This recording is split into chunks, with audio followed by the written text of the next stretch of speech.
François Bayrou n'est pas un voleur, mais non, non. Confondé avec Arsène Lupin. Non, non, un gentleman peut-être, un gentleman, je ne sais pas. Mais en tout cas, bon, il faut pas exagérer.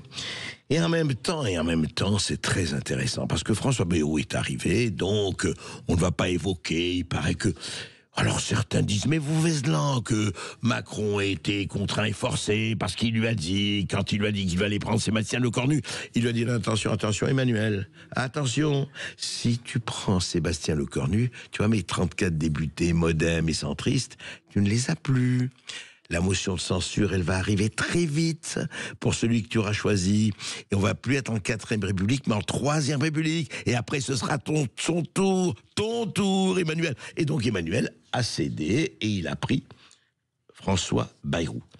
Mais, allez, remontons le temps. Remontons le temps et montons à 2017. Vous savez, en pleine campagne présidentielle, 2017, et face à Jean-Jacques Bourdin, qui était alors sur RMC, eh bien, voici ce que disait François Bayrou sur Emmanuel Macron.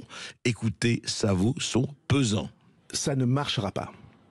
Et ça ne marchera pas parce que les Français vont voir exactement ce que cette démarche signifie, ce qu'il y a derrière tout ça. Et qu'est-ce qu'il y a derrière ? Derrière cet hologramme, il y a une tentative qui a déjà été faite plusieurs fois, de très grands intérêts financiers et autres, qui ne se contentent plus d'avoir le pouvoir économique, ils veulent avoir le pouvoir politique. Qu'à travers Emmanuel Macron, ces grands intérêts financiers auraient le pouvoir. Et d'ailleurs, c'est très simple, posez-vous une question, pourquoi ces heures et ces heures de télévision en direct, pourquoi ces couvertures de magazines, pourquoi ces pages et ces pages de photographies couleur autour de sujets autour d'histoires qui sont, vous l'avouerez, assez vides. Pourquoi tout ça ? Parce que on a déjà essayé plusieurs fois.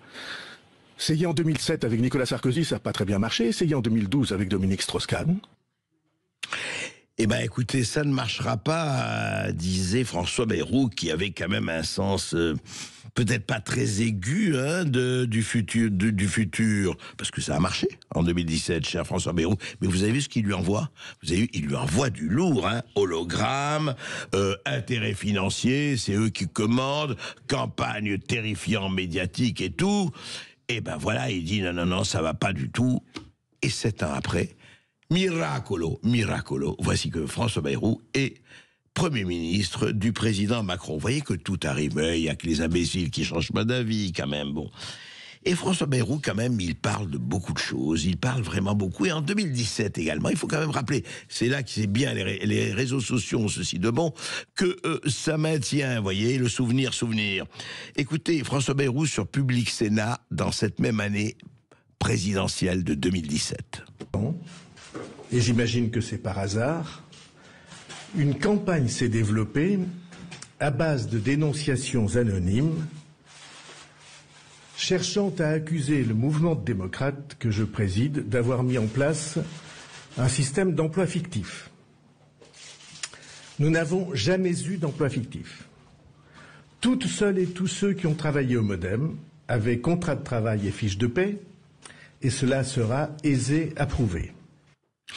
Alors, cela sera aisé à prouver. Vous savez, c'était la même année où François Fillon s'est fait éjecter, manu militari ou presque, pour emploi fictif, notamment pour son épouse, qui aurait été effectivement à l'emploi fictif.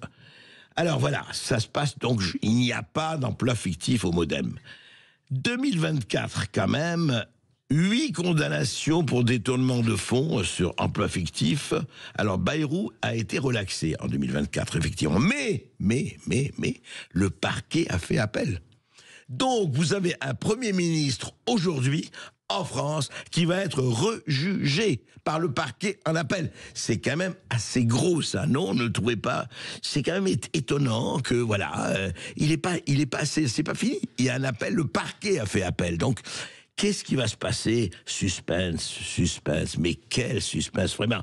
Vous savez, c'est mieux qu'un western, c'est mieux qu'un thriller, c'est formidable. Et alors, autre chose aussi, c'est pour ça qu'il faut connaître et cerner le caractère de François Bayrou, c'était une émission sur Quotidien de Yann Barthès, en octobre dernier, sur Canal+, non, c'est pas sur Canal+, d'ailleurs, Yann Barthès.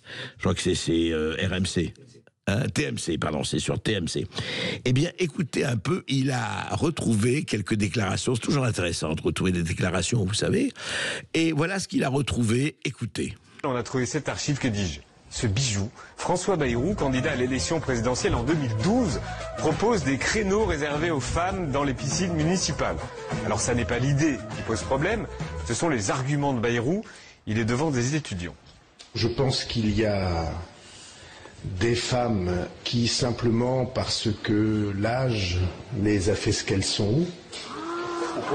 Non, excusez-moi. Il le tente. Excusez-moi. En 2012, on disait pas OK boomer, mais on sent que les étudiants le pensent très très fort. Il va s'enfoncer encore plus. Monsieur Bayrou, je connais des femmes qui ont un physique. Je connais des femmes. En 2012, non. En plus, hein.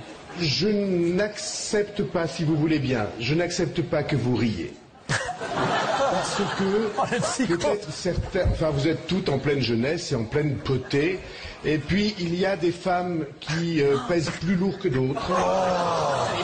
Attendez, c'est pas fini. Attendez, c'est pas fini. C'est ouf. C'est pas fini. Ce qui est bien, c'est qu'il s'enfonce à chaque fois qu'il ouvre la bouche.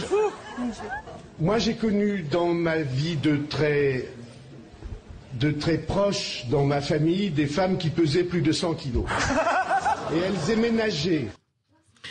Ah, c'est magnifique, c'est magnifique. Elles aimaient nager et d'autres aiment déménager. Parce que franchement, 2012, certes, 2012. Mais alors, ces femmes, vous comprenez, trop grosses ou trop laides, là, vous comprenez, il faut comprendre le drame dans les piscines, ce n'est pas facile. Excusez-moi, dit il n'était pas encore Premier ministre, dit François Bayrou. C'est quand même assez étonnant, quand même, cette accumulation. Bah, écoutez, aux innocents les mains pleines, et puis ne faisons pas de procès d'intention. Mais vous savez que même Nicolas Sarkozy, qui a effectivement la langue bien pendue, il n'est pas évident que Nicolas Sarkozy. Eh bien, vous savez, en 2020, il était interrogé en 2020, Nicolas Sarkozy, et notamment sur François Bayrou. Écoutez ce que disait Nicolas Sarkozy, avec précaution, certes, mais sans gants. Simone Veil, la grande Simone Veil, m'avait mis en garde sur Bayrou. Simone Veil? Ah oui, mais vous n'avez jamais lu les mémoires de Simone Veil? Lisez. C'est intéressant parce que vous me trouverez indulgent à l'endroit de Bayrou. Voilà. Et vous mettez en garde Emmanuel Macron? Non, bah si, François Bayrou a toujours trahi ceux qu'il a choisis. Bah ça, c'est pas une insulte, c'est une réalité. Eh ben, dis donc, franchement, j'ai rien dit, moi, dit quoi Sarkozy, mais je mets en garde. Oh ben, il a trahi, c'est une réalité, c'est pas... Eh, dis donc, on s'aime dans le monde politique, c'est ça qui est intéressant, on s'aime. Mais alors, nous sommes allés revoir, effectivement, ce qu'avait dit Simone Veil dans ses mémoires sur François Bayrou.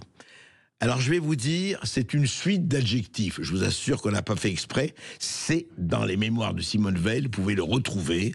Voici ce qu'elle dit de François Bayrou. Mauvais, intrigant, opportuniste, ambitieux, arriviste, prétentieux, carriériste, menteur, trompeur, hâbleur, esbroufeur, bluffeur, poseur, traître, factieux, séditieux, apostat, infidèle, félon, fourbe, déloyal, parjure, lâcheur, renégat. Non, je peux pas croire que Simone Veil ait dit tout ça, c'est pas possible. Enfin, on sent en tout cas qu'elle, là, vous pouvez relire, qu'elle n'a pas une sympathie particulière pour l'actuel Premier ministre. Voilà. Écoute, c'est quand même... vous allez me dire que ça pose problème, vous allez me dire qu'il y a quand même bizarre. Et puis écoutez, on va le juger aux actes. Allez, pas de procès d'intention. Encore une fois, à tout péché, miséricorde. N'oubliez pas, nous, à la veille de Noël, du bel hiver, comme disent les autres. Donc, accordons-lui le bénéfice du doute. Et puisqu'on parle de Noël, André,